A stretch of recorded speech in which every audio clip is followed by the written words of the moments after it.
Now, the first person who you see, she's going to explain how she and her brother got into an altercation with someone else who was a thug. And they tried to get away from the situation. She wanted to drive off in the car. So as soon as she, was about to drive off, the thug, he did you know what.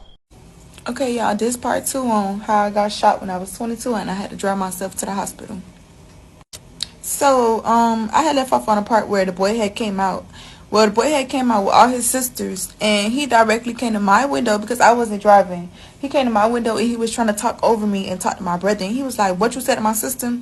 So me, I'm like, "Bitch, he didn't say nothing to your sister. Like, he didn't say nothing. What the fuck is y'all talking about?" She asked the question, and I answered it. He didn't say nothing.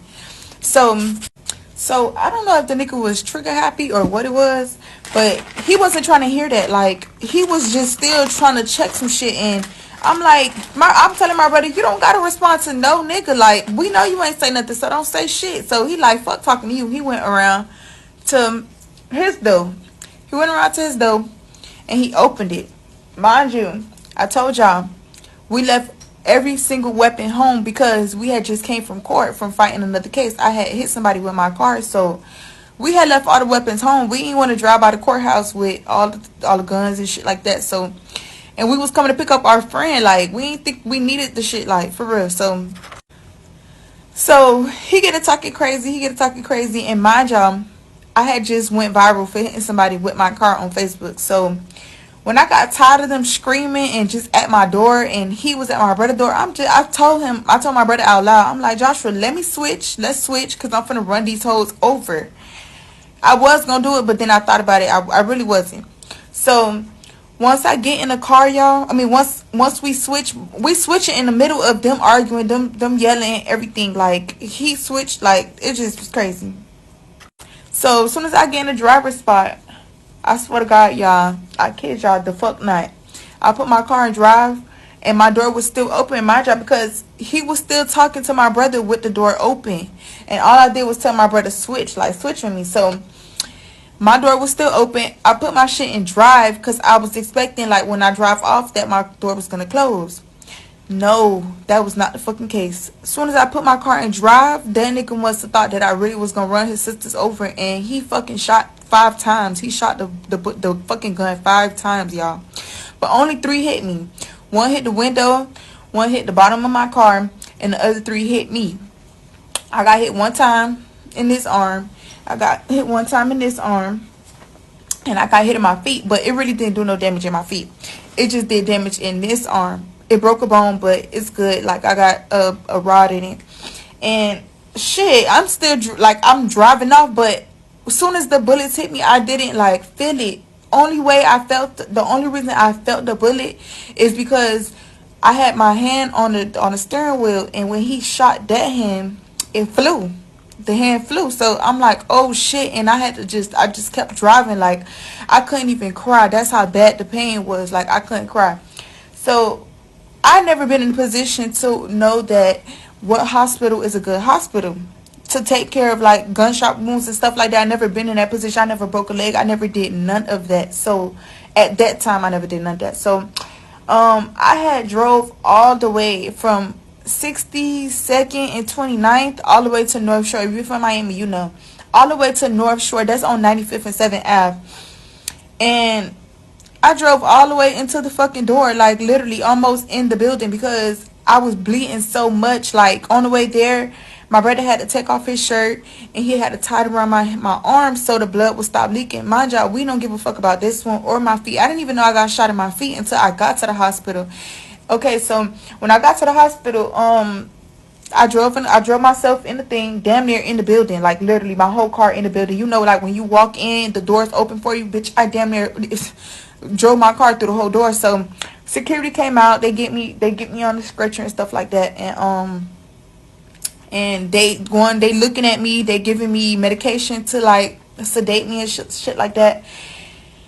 They said they can't do nothing, they cannot deal with this is trauma. So I had to wait till Jackson Memorial Hospital, Jackson Trauma came and picked me up. So at that point, like, they had already gave me medication and I was calm, but this arm, it hurted a lot because it broke a bone. So yeah, they couldn't deal with it. They couldn't deal with it. They had to tell Jackson to pick me up, and like basically they tried to take my car for, well, they did take my car for investigation and stuff like that. When I had ended up coming out of surgery, they was asking me like who did it and stuff like that. They had already know, they ain't know who did it, but they know exactly where the shooting was, because I guess they had shooting alerts on the blocks and stuff like that. So when you shoot on the block, they'll know what block you shot on. So I had told them that, you know, I'm not even gonna say, I didn't want to tell them at that time.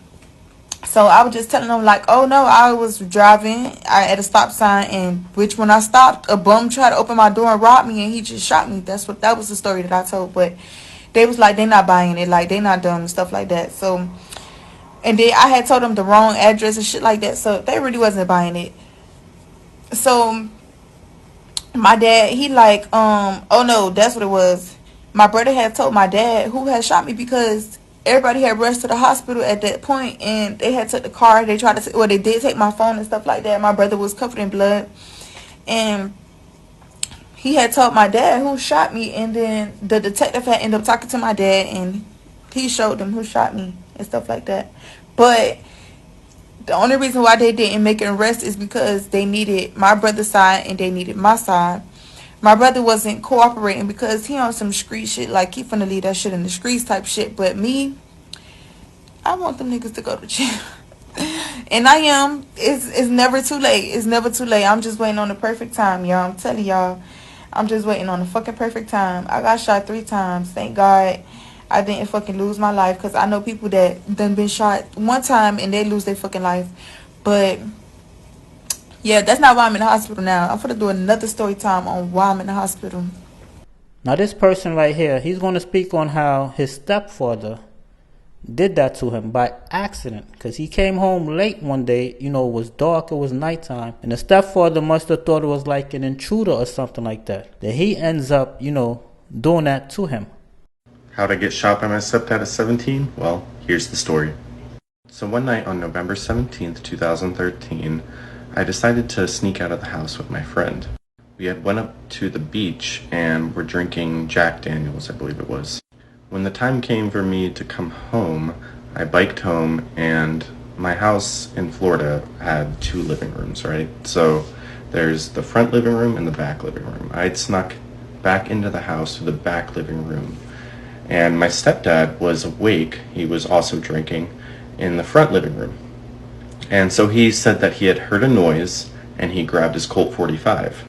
So as I'm sneaking in through the back, he sees this dark silhouette, which is me, coming in through the back of the living room. He points his gun and says, "Freeze." Me being the stupid kid that I was, I didn't freeze. I took a step forward, and at that moment, he shot me.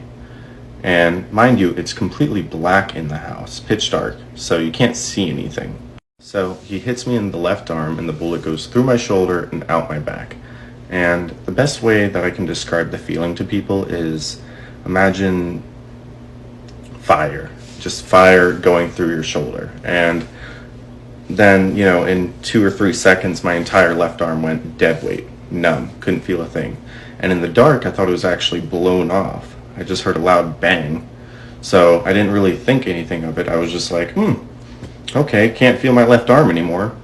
Well, he flips on the switch and was like, "Oh my God, Taylor, I shot you." And I'm like, "Oh my God, you shot me." So, you know, obviously I'm in pain. I'm rolling around. I'm thinking I'm dying. My mom wakes up, is like, "What the fuck is going on?" And my stepdad has to say, "Oh, well, I shot Taylor." And I'm like, rolling around, not having a good time. So instead of calling the ambulance or anything like that, my mom throws me in her Toyota Corolla and speeds through some red lights, gets me to the hospital, where I wait like an hour and a half in the ER waiting room with a bullet hole through my body. And they finally get me onto the gurney and shoot me up with some pain pills. Long story short, my stepdad ended up having to do a little bit of jail time because he was a felon in possession of a firearm, and it took about a year, maybe a year and a half, for me to fully kind of recover. I still haven't fully recovered, but, you know, I have a little numbness in my fingers. That's about it. But that's how I got shot at 17. Getting shot felt very different than I would have thought it would feel. I would have thought that it would feel like a sharp pain. I'm sure it's different for each person, but for me, I got shot and shattered my tibia, which they say that bone injuries are the most painful, and I can attest to that. It was extremely painful later. But in the moment, I felt a big vibration, and then the bottom half of my body went numb. I didn't even know where on my body I had been shot. Survivors have to advocate like hell for their medical care. Most of the time, we're treated more like criminals than like survivors. That might change depending on your skin color. My leg stayed broken for 8 years because I didn't have access to good medical care.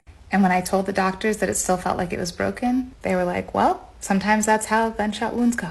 Did you know that 58% of Americans have been impacted by gun violence? And most of them don't talk about it. So if you know somebody who's been impacted directly or indirectly, try to check in on them. They might not be ready to open up now, but when they are, they'll know you're there.